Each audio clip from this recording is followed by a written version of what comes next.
Hello everyone, and today we're gonna talk about dragon family inside of Dungeon Boss Respawn. So as you can see, it's 4 dragons currently, and they're all familiar faces, nothing new. Let's just start with the big mama, Niveius, because according to the storyline, let me see if I can find it.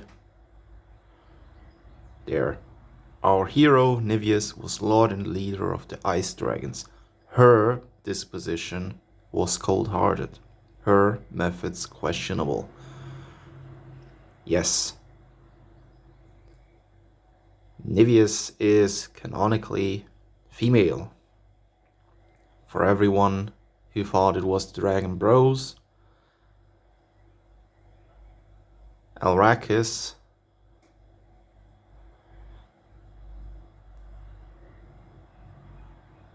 let me see.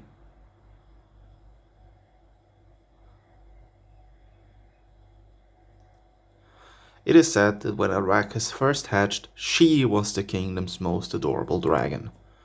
Okay, so the Dragon Bros are now the Dragon Sisters, which is not that big of a deal, obviously. It's a fictional game, it's fictional characters. So they can make whatever they want and think. But to be fair, if they now release Kelpie and Lily, and for some reason they make Kelpie a dude, I'm gonna be a little bit upset, because we always had the Plant Sisters. Come on. Please don't change that. It always has been the Plant Sisters. Leave them alone. Okay, but enough of the unnecessary talking. Niveius, Arcane Caster Dragon.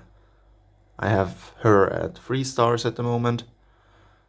I didn't want to grind as much yet to finish this. So I can't actually progress her too far. I have a fully ascended.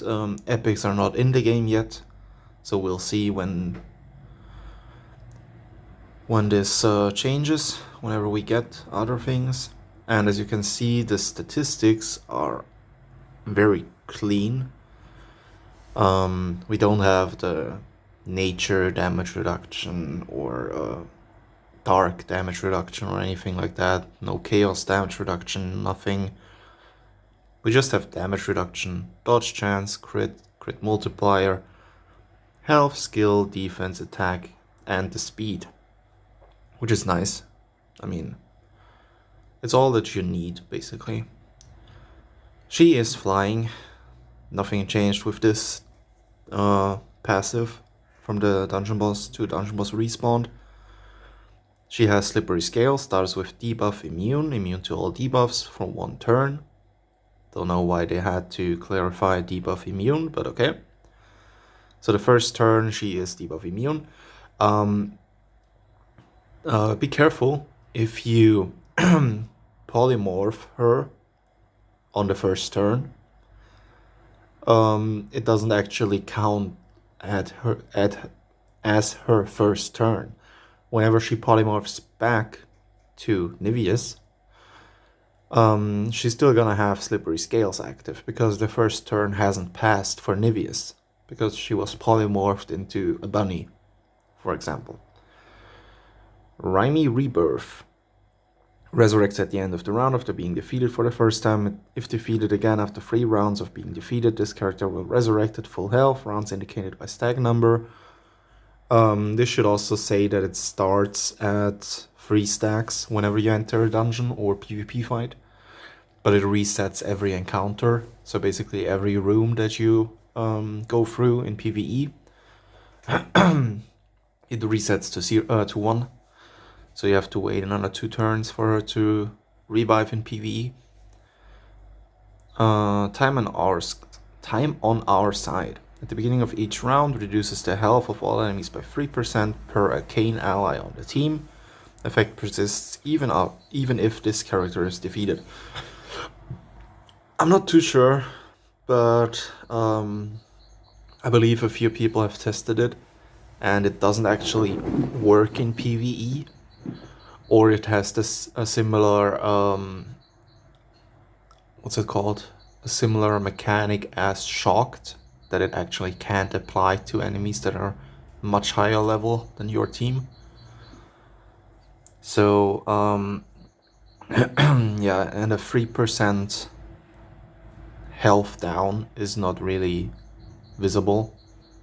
You could run her in a full arcane team to get like 12% per turn, but I don't think that is really worth to just increase this one passive.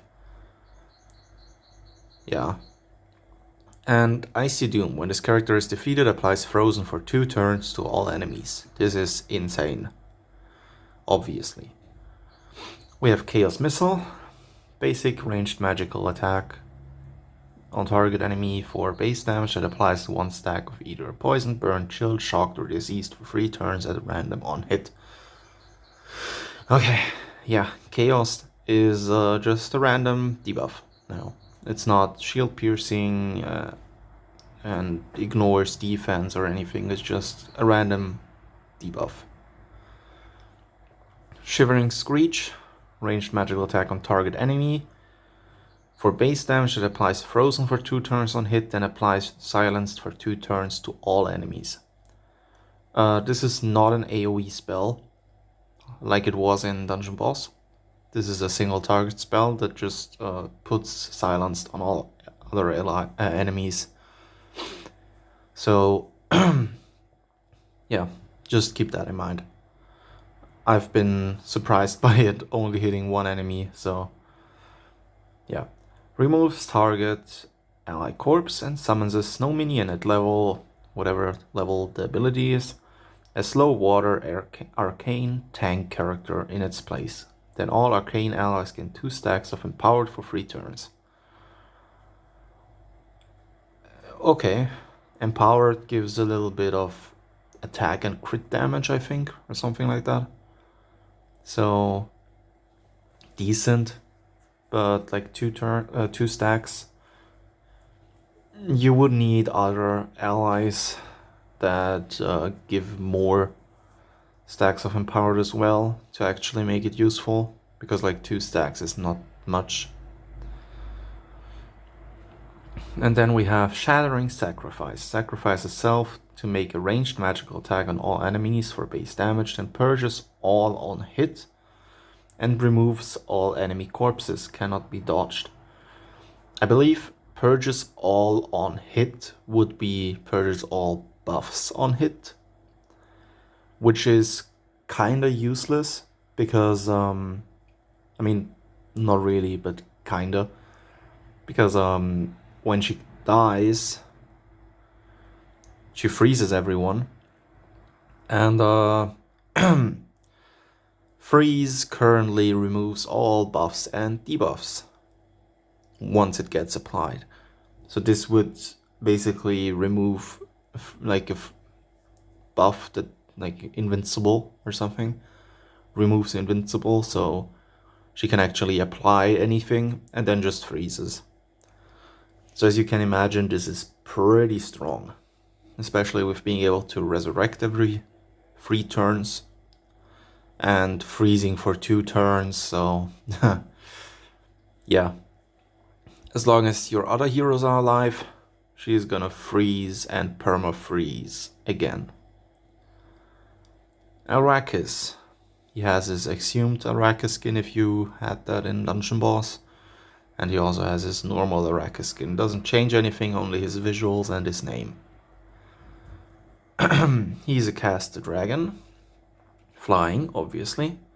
1 with the shadows, immune to curse, deals an additional 10% damage to and receives 10% less damage from light enemies, and starts with 1 additional energy for each other dark ally on the team.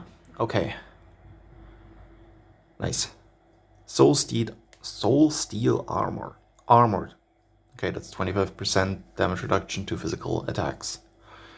Receives 10% less damage from attacks and heals for 10% of the damage this character deals. So he has lifesteal, which is great.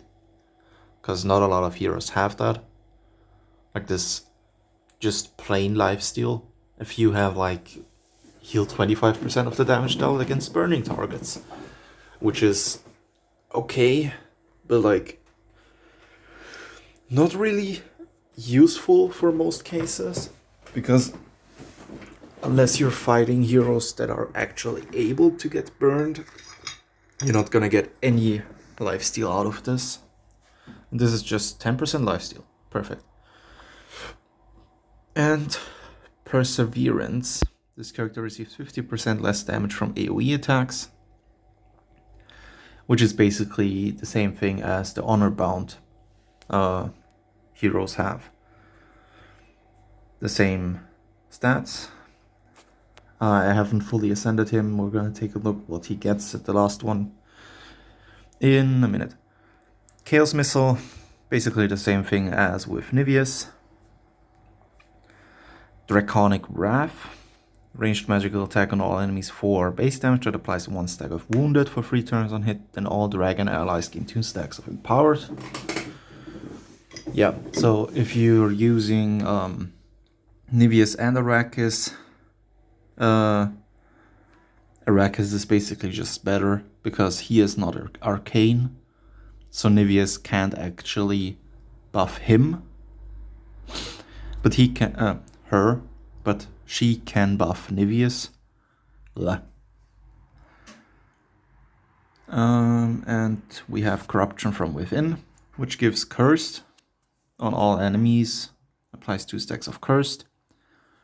I just released another video with the Cursed and Shocked one-shot mechanic, so check that out.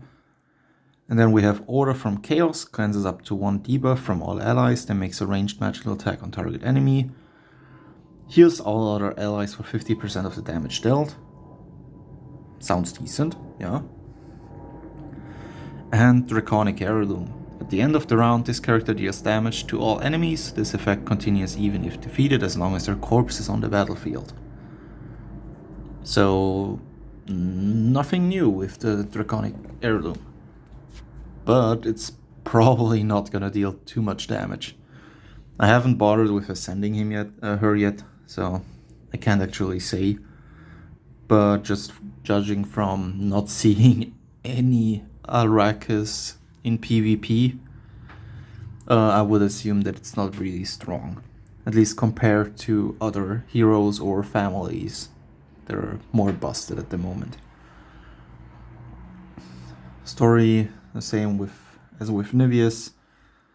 I have to finish something else before I can further get stars.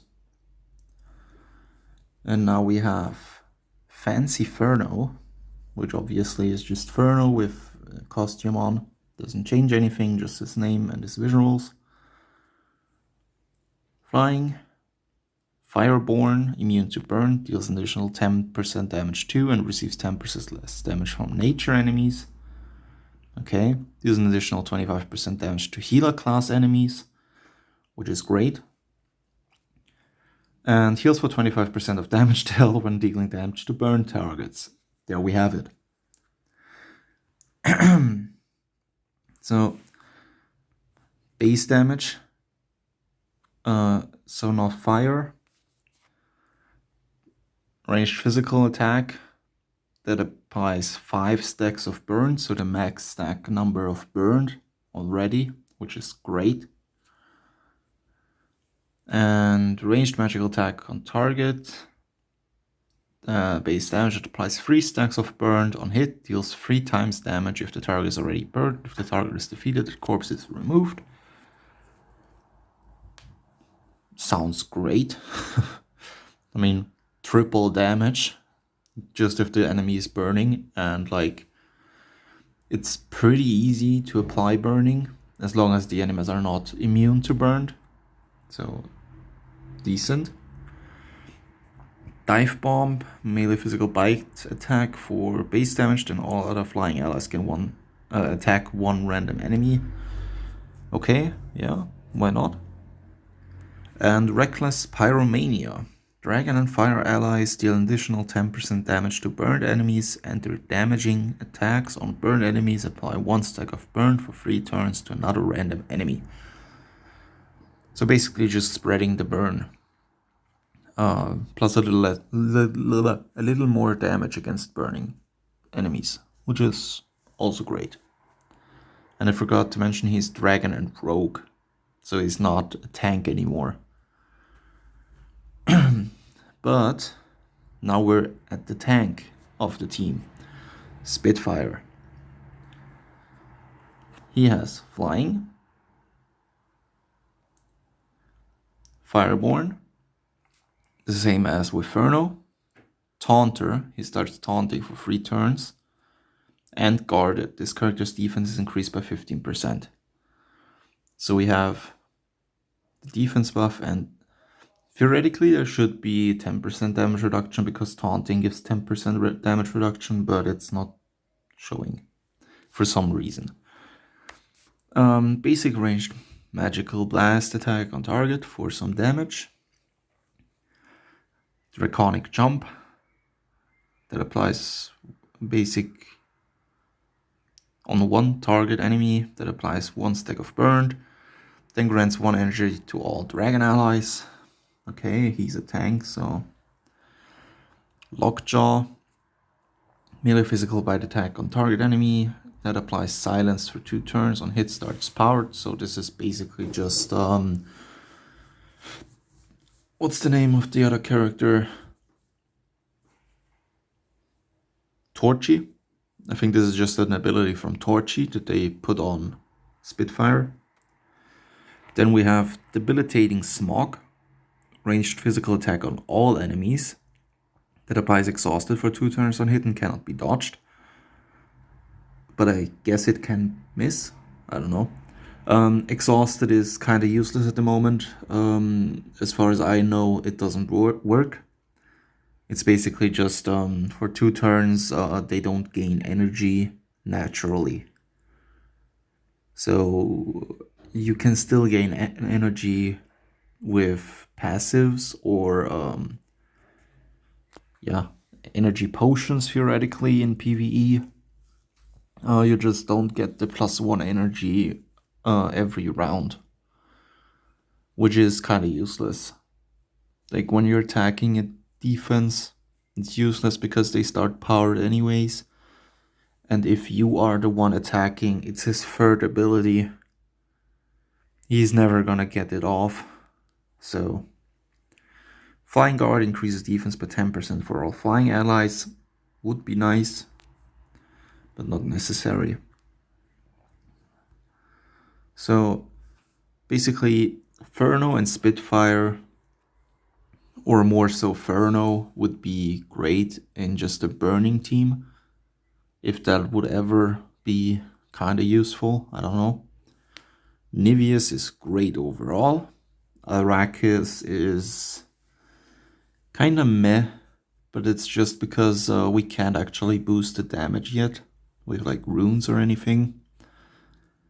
Spitfire is a great tank since he starts with taunt right away. And I've seen him being used against Gretel teams to force Gretel to polymorph Spitfire. Other than that, I've never seen Inferno, and I've never seen Arakis in PvP at least. And they're definitely better characters to use with Niveius. So the dragon team is not really OP at the moment, but definitely the strongest is Niveius, then probably currently, according to the usage of the hero, Spitfire, then Arakis, and then Inferno. Even though Inferno has insane damage potential with his burn to a crisp, because 5 stacks of burn is just straight up, I think, 21 or 26% damage health damage every turn. So it would be great against bosses, but it's the same problem as with Shocked. Most bosses where you would need it are probably immune to it, so it's not really worth it at the moment. But yeah, that has been my review of the Dragon family. If you think I've missed anything, or I've given Inferno or Arakis a little too hard of a time, let me know. Maybe write it down in the comments, tell me on Discord. And yeah, I'll see you in the next one. Bye bye.